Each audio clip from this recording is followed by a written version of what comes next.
They go low, we go high. Love will win. Grace will win. Humility will win. And kindness will win. I stand by them. I will always stand by them. Everybody else can go to hell.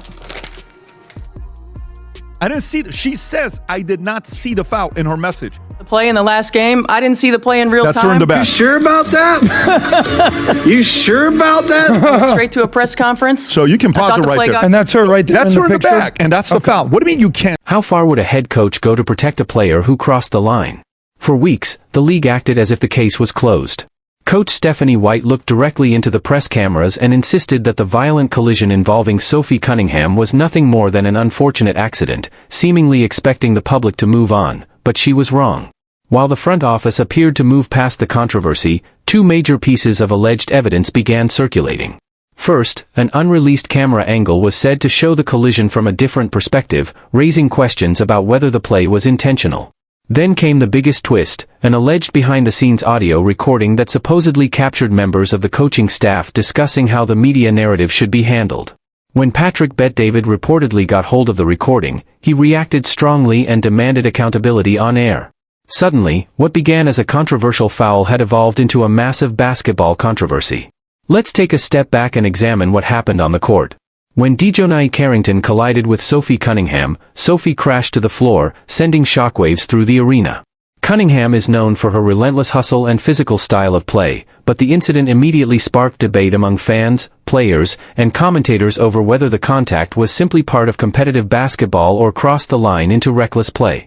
The aftermath was chaotic, with fans stunned, the opposing bench visibly upset, and viewers waiting for the post-game press conference expecting answers and accountability. You know, yes, it's real 4.3% time. Your thoughts when you hear a coach like this, who got called out by media by trying to BS and allegedly trying to protect their player, Sophie, who got a flagrant 2. All the referees agreed that was a flagrant 2. The girl got kicked out, and then she says white privilege, and now she's coming out realizing she was wrong, and she reacts this way. Your thoughts? Keep in mind, none of them have yet to address the white privilege comments. None of these people, whether it's ESPN, whether it's Metheny, none of them have ever addressed the white privilege tweet. They've all dodged it, and all of the phone hold sideways crew, the Indiana Fever media, the Chloe Petersons, the Hanks, the Tony Easts, James Boyd, none of those four stooges have asked them about the white privilege comment since that took place. You hate to see it. I believe somebody asked them in the post-game following directly, but since then, they have not been asked about. Instead, they got what many fans saw as a complete dismissal of the controversy. Stephanie White stepped up to the microphone and downplayed the severity of the situation, framing Dejounte Carrington as a player caught in the intensity of a fast-paced game while suggesting that broadcast angles could be misleading and that the public might be overreacting. Her comments fueled criticism because some viewers felt she was using her authority to defend an aggressive play rather than addressing their concerns. For a short time, the controversy appeared to fade, with no major disciplinary action announced and the situation seemingly moving out of the spotlight, while Sophie Cunningham was left to deal with the aftermath. But the story took another turn when an unedited fancam video surfaced online. Unlike the official broadcast, the footage showed the collision from a different baseline angle and gave viewers another perspective on the contact, reigniting debate across social media. The new footage focused attention on the timing, body movement, and moment of impact, leading some fans to question whether the collision was truly accidental. More importantly, the video intensified scrutiny of Stephanie White's earlier comments and raised questions about what the coaching staff knew before speaking publicly. Fans quickly began debating whether the situation had been properly handled, and trust in the coaching staff became a major topic of discussion. But according to the developing narrative, the video was only the beginning. The next alleged piece of evidence was an audio recording that could take the controversy to an entirely different level.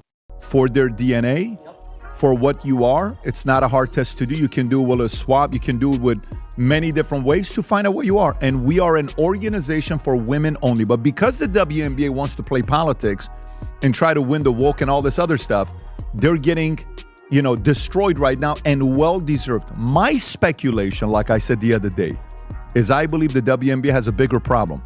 I believe the WNBA currently has multiple men that play in the league that they're worried if that gets leaked, it'll be embarrassing. Wow. It'll be embarrassing. Speculation. This is not for a fact. speculation that either currently or in the past they had it. They don't want to bring it up. And they're worried if that does take place, how bad it'll be for them. Adam. I'm excited for the WNBA. I mean, we're living in an eyeball culture. Attention wins. They're getting the attention that they deserve. And you know how we say the future looks bright here? I believe the future looks bright for the WNBA. 2027 is going to be the best year in the WNBA history. Why? They already have two of the most brave, beautiful women that have declared for the WNBA draft. I'm talking about these beautiful, courageous women, NS Freedom and Royce White. Beautiful, brave women who potentially, hopefully, could get drafted by the WNBA. And tell me, who doesn't want to see something We talked like that about this happen? last week. It's not going to happen. I want you to. Why won't it happen? I want you to specifically have anything to say about this coach or not. If not, we'll move on to the next story. Look, the coach is prioritizing the agenda over the player. Yep. You think she cares about the player? Maybe. But trust that. She cares way more about this agenda. You know who I actually got to give credit to? That I very rarely give credit to? Do you know Jason Whitlock? Remember this guy? Yeah. And anytime there's an argument, I'm more on the Stephen A side. Someone on the inside had apparently seen enough, and an anonymous source allegedly leaked a muffled but reportedly decipherable audio recording from a closed-door meeting. In the recording, voices can supposedly be heard discussing the growing public backlash, but rather than focusing on discipline or accountability, the conversation allegedly centers on how to downplay the foul, shape the media narrative, and protect Dejonae Carrington from potential league penalties. If authentic, the recording would raise serious questions about how the situation was handled behind the scenes. When the alleged audio reached Patrick Bet-David, his reaction was reportedly intense. Known for his focus on transparency and accountability, PBD used his platform to criticize the situation and examine the claims surrounding the recording. He argued that if the audio were genuine and leadership had attempted to manipulate the public narrative, it would represent a major failure of accountability. He called for the league to conduct an independent investigation and suggested that serious consequences could be necessary if the allegations were proven. The controversy quickly escalated, with the alleged recording and previously surfaced footage fueling even more discussion online.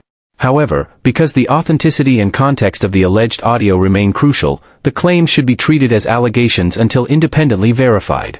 What began as a controversial on-court collision had now turned into a much larger debate over accountability, transparency, and trust within the league. That we can't have an opportunity to talk about what great basketball they're playing. Because they are playing. The hate, the fear-mongering, the divisiveness, the stuff that's trying to hijack our league will not win. It won't win. We are united. We are connected. We will not be divided. Every day these women put their ass on the line. Every day. When they go low, we go high. Love will win. Grace will win. Humility will win. And kindness will win. I stand by them. I will always stand by them. Everybody else can go to hell. We will go high.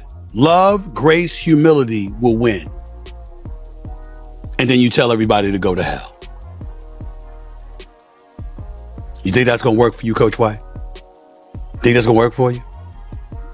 The reality of the situation is none of that stuff will win if it's left up to you, Stephanie White. Because you're not handling it right. You playing right into their hands. Right into their hands. Because you're not embracing the reality of the tense situation that the WNBA, and especially you as the coach of the Indiana Fever, is involved in. There are folks in Indiana at a home game booing you. You ain't the road team, you the home team, you the home coach, and they booing you.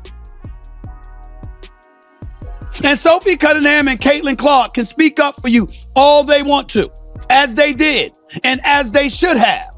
But that's not going to be enough. Sophie Cunningham here, our locker room in there. It's tight and we have each other's backs. She didn't see the clip. Coach loves us. She didn't see the clip, and that's okay. Me and Steph are great. Steph is great with all of us. And so it's really the outside noise that's trying to distract us, but we're good. Before I go any further, let me say this. How are you the head coach on the sideline during the play, covering the game, or coaching the game, and you didn't see the play? I'm just asking. I'm not saying it's impossible, but I'm like, what do you mean you didn't see the play? Well, you not watching? We saw it. You coaching the game. Up and down the court. It's your job to coach the game, watch the game. How did you not see the play? But that's neither here nor there. Caitlin Clark comes out. It's tough, like, that's my head coach. I hated that our fans booed her before the game. That made me a little sick, to be honest. That's our head coach, and we're going to ride for her, and we're always going to have her back. I just love her, and I feel for her because I know it can be a lot of times, and she does a great job a lot of times blocking the outside noise out. But there's other moments where it can get under your skin, and that's just being human, and that's just life. Congratulations. What a statement, saying absolutely positively nothing. See, if this were the men, we would not only be asking, we would be demanding. Fans believe they know the truth, and a growing wave of supporters is demanding accountability for Sophie Cunningham. The commissioner can no longer simply rely on standard PR statements, because the controversy has continued to gain attention online. Now, the big questions are whether the league will take further disciplinary action, whether Stephanie White will face consequences for how she handled the situation, or whether the front office will simply wait for the controversy to fade away. But one thing is clear, the debate is far from over. What do you think? Should Stephanie White face consequences if the allegations surrounding the alleged cover-up are proven true? And what would be an appropriate punishment for Dejounte Carrington if additional evidence confirms that the collision was intentional? Share your opinion in the comments, because this conversation is only getting started. Make sure to subscribe and turn on notifications so you don't miss the latest updates, and hit the like button if you want more breakdowns of the biggest stories in women's basketball.